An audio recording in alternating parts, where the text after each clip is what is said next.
Another issue with the principles of Gore-Tex is that for the breathability to actually work, there needs to be a concentration gradient between the inside of the jacket and the outside. The air surrounding you would need to be drier than the conditions between your jacket and your skin to create a sufficient gradient to remove moisture from the jacket.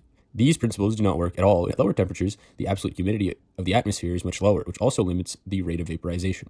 This lack of breathability at lower temperatures was specifically observed and expanded upon by Randall J. Oshevsky in report number 1202 for the Defense Research Establishment, Ottawa, titled Diffusion of Water Vapor Through Cold Gore-Tex, published in 1993.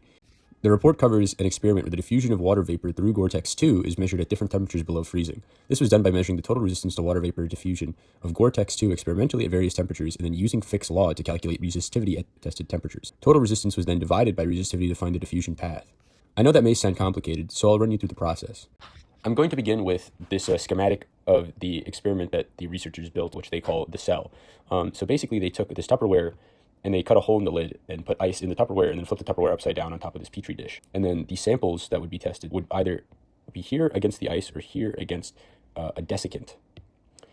And basically what they would do is that they would just, at specific temperatures, they'd periodically weigh both halves of the cell to see how much water vapor from the ice had traveled through the Gore-Tex and ended up in the desiccant.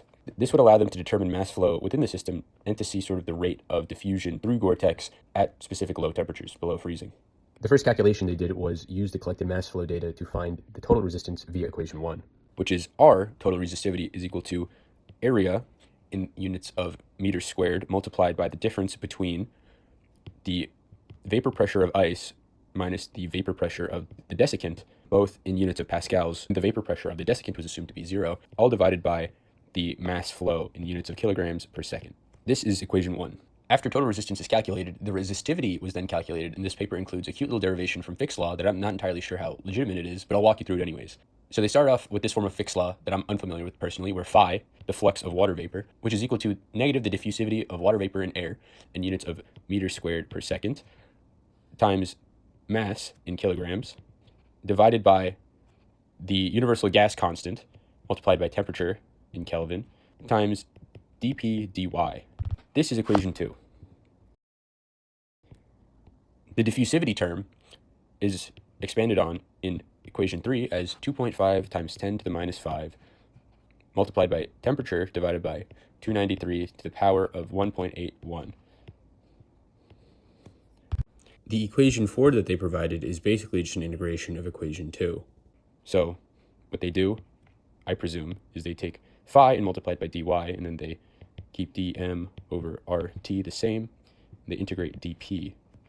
And it appears that phi isn't dependent on dy in any important way, and that the pressure is not dependent on any of the other terms either. So what they do is they integrate this term to a length term, and this becomes a delta p.